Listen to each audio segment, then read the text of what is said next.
The great Barcelona under the greatest coach of all time, the great, the legend, the man, the myth, the legend, Ronald Koeman. Record पे record टूटे जा रहे हैं। आज तक एक भी ऐसा मैनेजर नहीं रहा बार्सिलोना में जो कि कंटिन्यूअस दो के दो स्टार्टिंग के यूसीएल के मैच बार्सिलोना को हरा दे और उन दोनों के दोनों मैचेस में एक भी शॉट टारगेट पे ना पड़े। Ronald Koeman master class proper team Barcelona under the greatest coach of all time Ronald common.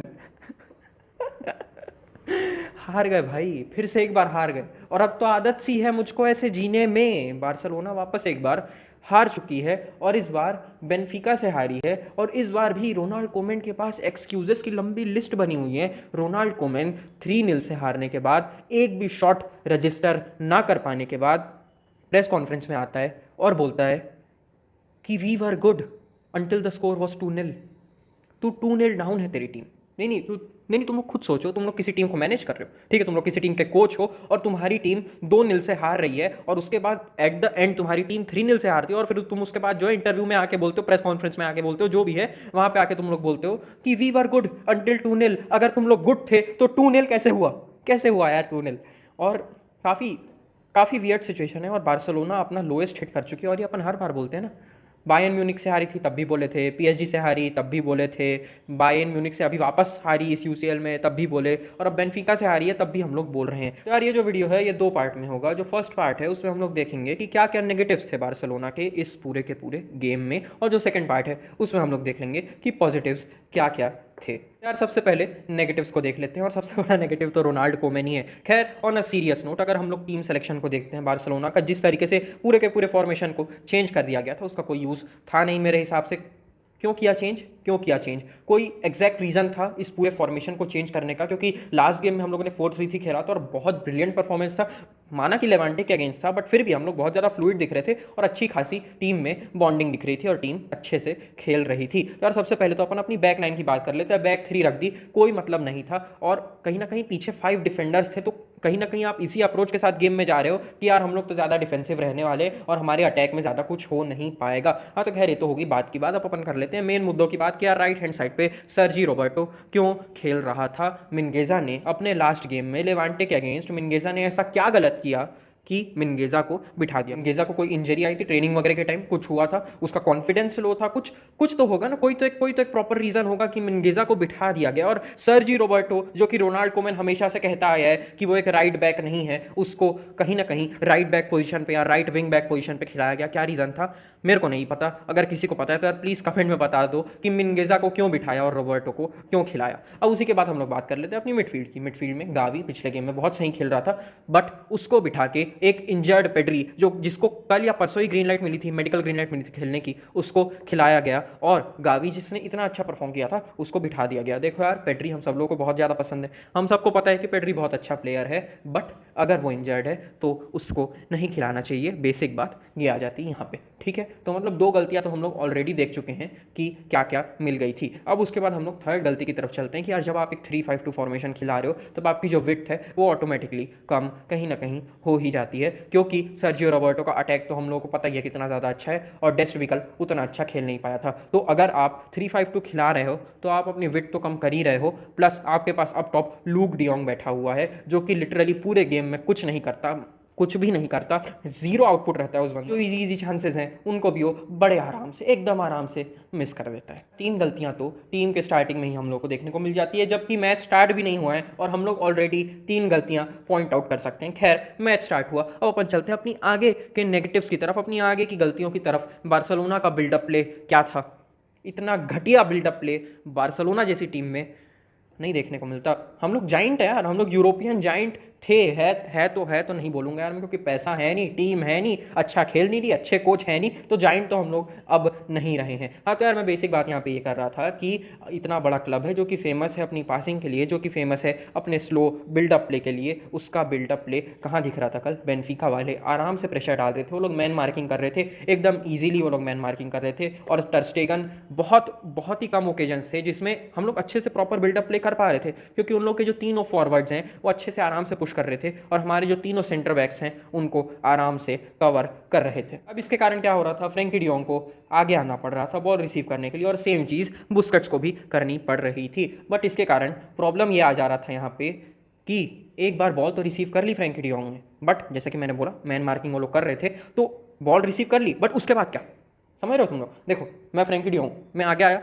मैंने बॉल रिसीव कर ली, अब मैं अपने आसपास देखता हूँ, कोई प्लेयर नहीं दिख रहा मेरे को, कोई प्लेयर नहीं दिख रहा, क्योंकि इतने अच्छे से मैन मार्किंग करी हुई है, मूवमेंट बार्सिलोना का बहुत कम था, तो मैं बॉल किसको दे दूं। मेरे को मजबूरी में बैक पास करना पड़ रहा था, मैं मजबूरी में बॉल पीके को दे रहा हूं, मैं मजबूरी में बॉल एरिक गार्सिया को दे रहा हूं, अराउहो को दे रहा हूं। बेसिक बात यह है कि हमारे जो मिडफील्डर्स थे वो आगे आके बॉल रिसीव कर रहे थे, बट उसके बाद वापस वही बैक पासिंग हो रही थी, सेंटर बैक्स के पास बॉल जा रही थी और उसके बाद वापस वही हो रहा था। हम लोग बेसिकली स्पेसेस नहीं ढूंढ पा रहे थे, क्योंकि जितने भी स्पेसेस थे उनको बहुत अच्छे से ऑक्यूपाई करके रखा था बेनफिका के प्लेयर्स ने। अब ये तो होगी हमारी शॉर्ट बिल्डअप की, शॉर्ट पासिंग वाले बिल्डअप की। अब बात कर लेते हैं हमारी लॉन्ग पासिंग के बिल्डअप की। टर स्टेगन जो है लॉन्ग पास बहुत बार देने का ट्राई किया, बट एक भी बार हम लोग को कुछ फायदा नहीं हुआ उससे। लूक डियोंग के पास हाइट है, बट वो भी बॉल को उतने अच्छे से रिसीव नहीं कर पा रहा था, रिसीव कर भी लिया तो पासेस नहीं फाइंड कर पा रहा था। बेसिक बात, अगर हम लोग शॉर्ट देने का ट्राई कर रहे थे, उन लोगों ने अच्छे से मैन मार्किंग करके हम लोग को ब्लॉक करके रखा है, और अगर हम लोग लॉन्ग बॉल्स देने का ट्राई कर रहे थे तो भी उन लोगों ने हम लोग को एकदम अच्छे से कंटेन करके रखा हुआ था। हम लोग को वो लोग बिल्डअप प्ले स्टार्ट करने का मौका ही नहीं दे रहे थे, गेम स्टार्ट करने का मौका ही नहीं दे रहे थे। ये तो हो गई अपने बिल्डअप की बात। अब अपन बात कर लेते हैं उनके गोल्स की, जो कि पड़े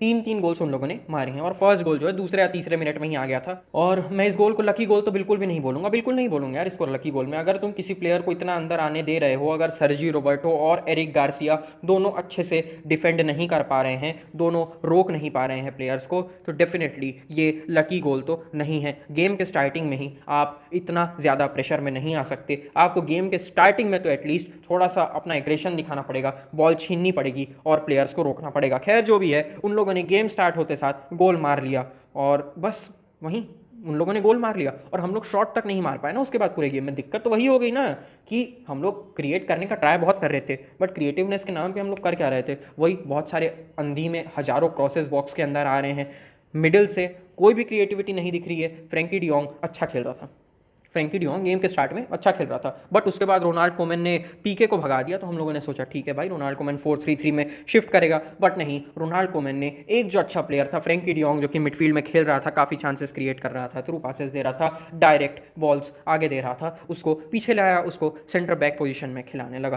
तो इसका भी मेरे को लॉजिक बिल्कुल भी नहीं समझ आया, बिल्कुल भी नहीं समझ आया। तो यार जैसे कि मैं बोल रहा था कि चांसेस धीरे धीरे क्रिएट हो रहे थे, बट अगर हमारे पास अप टॉप लूक डियोंग जितना इतना महान सेंटर फॉरवर्ड, इतना महान स्ट्राइकर है, जो कि एकदम सिंपल सी बॉल्स भी फिनिश नहीं कर पाता, एकदम इतनी ऐसी सिचुएशन में आके भी फिनिश नहीं कर पाता, दो गोल उसने मिस किए, और बस यही कहानी है हमारे पूरे अटैक की। मेम्फिस डिपाई का उतना इंपैक्ट मेरे को तो गेम में नहीं दिख रहा था ऑनेस्टली, हो सकता है मैंने ही ना देखा हो, बट मेरे को मेम्फिस डिपाई का इंपैक्ट गेम में उतना नहीं दिखा। And the same goes for Pedri थका हुआ लग रहा था, पता नहीं यार, मेरे को नहीं पता, पेड्री जो है जोश नहीं आ पा रहा था कल के पूरे गेम में, जोश ही नहीं आ पा रहा था। और गावी भी अंदर आया, गावी ने कोई मिस्टेक नहीं किया यार, गावी ने कोई मिस्टेक नहीं की, बट वही है कि कोई क्रिएटिव आउटपुट भी ज़्यादा आ नहीं पाया गावी के कारण, या फिर किसी भी और प्लेयर के कारण, क्योंकि बेनफिका वालों को पता था कि हम लोग क्या करने वाले हैं। हम लोग बहुत ही ज़्यादा प्रिडिक्टेबल लग रहे थे। पूरे गेम में यही कहानी चली, बार्सिलोना वाले हम लोग बॉल लेके थोड़ा सा आगे जाते हैं, बेनफिका वाले स्टार्टिंग में थोड़ा सा हाई पुश करते हैं, उसके बाद वो लोग भी कहीं ना कहीं एक मिड ब्लॉक बना लेते हैं, और फिर बार्सिलोना वाले बस वही साइड पासिंग करते रहते हैं, कोई रन बनाने के लिए है नहीं।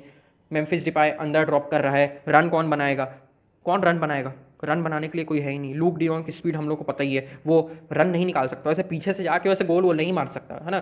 तो गोल स्कोर करने की बार्सिलोना की स्ट्रेटजी क्या थी मेरे को तो पता नहीं, बस अंधी में घटिया क्रॉसेस देना और उन पर स्कोर ना कर पाने, यही एक स्ट्रेटजी थी मेरे हिसाब से। और जो बार्सिलोना के डिफेंसिव एरर्स हैं वो तो अभी भी है ही हैं, मतलब बार्सिलोना जो है ना अटैक में अच्छा खेली, ना डिफेंस में अच्छा खेली, ना मिडफील्ड में अच्छा खेली, ना क्रिएट कर पाई, ना बिल्डअप कर पाई, कुछ भी नहीं कर पाई, इनफैक्ट शॉट्स ऑन टारगेट भी नहीं लगा पाई। और हाँ, मैं बार्सिलोना के डिफेंस की बात कर रहा था, और वही घटिया डिफेंस टर स्टेगन भी क्या कर रहा है यार, ऐसे रिस्क लेने का कोई मतलब है क्या, इतना 1-1 किलोमीटर आगे भाग जा रहे हो यार, तुम पूरा हाफ लाइन पे आके खेल रहे हो, वो तो अच्छा है पोल हो गया, नहीं तो 4-0 हो जाता कल का गेम का स्कोर। तो बेसिक बात यह है कि हम लोग को डिफेंस में और भी ज़्यादा इंप्रूव करना पड़ेगा, और एकदम इजी मूवमेंट जो है वो हम लोग रीड नहीं कर पा रहे। अगर सेकंड गोल हम लोग देख लेते हैं, यहाँ पे गावी जो है अच्छे से रीड नहीं कर पाया प्लेयर को, और उसी के चक्कर में यहाँ पे गोल आ गया, और बस यही चला है यार, एकदम आराम से उन लोग को जब जब मौका मिल रहा था वो लोग उन मौक़ों पे गोल मार रहे थे और हम लोग तो मौके ही नहीं क्रिएट कर पाए। एक दो बार मौका क्रिएट किया, उसमें भी लूक डियोंग ने क्या किया हम सब लोगों को पता ही है। तो बेसिकली बार्सिलोना कल के पूरे गेम में कुछ नहीं किए, कुछ अच्छा नहीं किया, सिर्फ हर जगह बस बेकार ही प्ले दिखाए। जैसे कि मैंने बोला ना, गोलकीपिंग अच्छी, ना डिफेंडिंग अच्छी, ना मिडफील्ड अच्छी, ना अटैकिंग अच्छी। कल के पूरे गेम में कुछ अच्छा था ही नहीं यार। अब हम लोग को नेक्स्ट गेम एथलेटिको मैड्रिड को फेस करना है और ये शायद रोनाल्ड कोमेन का लास्ट गेम हो, बट पता नहीं यार, मेरे हिसाब से तो इस गेम के बाद रोनाल्ड कोमेन को सैक हो जाना था। खैर जो भी है, लपोर्टा के हाथ में, हम लोग तो सिर्फ बोल सकते हैं Ronald Koeman out, Ronald Koeman out, but जो भी डिसीजन आएगा वो तो लपोर्टा का ही आएगा। कौन नया कोच आएगा, अभी पिर्लो की बड़ी बातें चल रही है, शावी की बड़ी बातें चल रही है। खैर उन सब के बारे में आराम से बात हम लोग करते रहेंगे। अब हम लोग थोड़े से पॉजिटिव्स देख लेते हैं।